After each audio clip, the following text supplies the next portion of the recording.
పేదరికంలో పుట్టి తమ కుమారుడు చక్కగా చదివి ఉన్నత స్థాయికి చేరుకుంటాడనుకుంటే బాసర ట్రిపుల్ ఐటీలో చేరిన వారానికి ఆత్మహత్యకు పాల్పడ్డాడని సంగారెడ్డి జిల్లా నారాయణఖేడ్ మండలం నాగపూర్కు చెందిన జందావ్ సంతోష్ రుక్మిణీబాయి దంపతులు పేర్కొన్నారు. తమ కుమారుడు జాదవ్ బబ్లు 10వ తరగతిలో 9.5 జీపీఏతో ఉత్తీర్ణత సాధించడంతో బాసర ట్రిపుల్ ఐటీలోని సీట్ వచ్చిందని సంతోషించారు. అనంతరం తమతో రోజు ఫోన్లో మాట్లాడేవాడని తెలిపారు. తమ కుమారుడు ఈ విధంగా ఆత్మహత్య చేసుకోవడంతో తమ ఆశలు నీరుగారాయని వాపోయారు. బాసర ట్రిపుల్ ఐటీలో 2 లక్షల నష్టపరిహారం చెల్లించి స్వగ్రామానికి మృతదేహాన్ని తరలించడంతో కుటుంబ సభ్యులు అంత్యక్రియలు నిర్వహించారు.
నాగాపూర్ తాండా సర్పంచ్ని.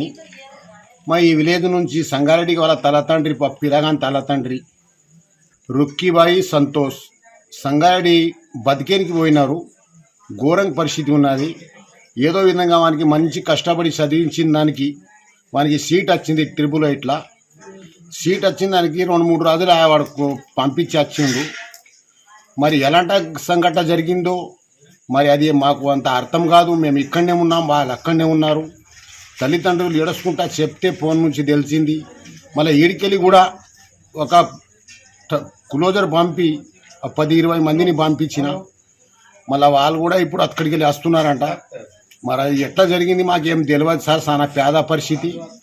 మరి వాళ్ళు ఏం చేసుకోవాలనో ఏమో అర్థం కాకొచ్చింది. మరి ఎలాంటి సంకట జరిగిందో మాకు కూడా ఇంత అర్థం కాకొచ్చింది సార్. ప్రభుత్వం ఏమన్నా మా దయ వల్ల ఆ పిల్లగాని తల్లిదండ్రి దయ వల్ల మన సారు ఏమైనా ఆదుకుంటే చాలా మంచిగా ఉంటుంది. జలం రుణబరి ఉంటారు సార్. ఎల్లకాలం మీకు ఏమైనా మద్దతు చేయాలి సార్ మీరు అంటే నా కోరిక సార్. ధన్యవాదాలు.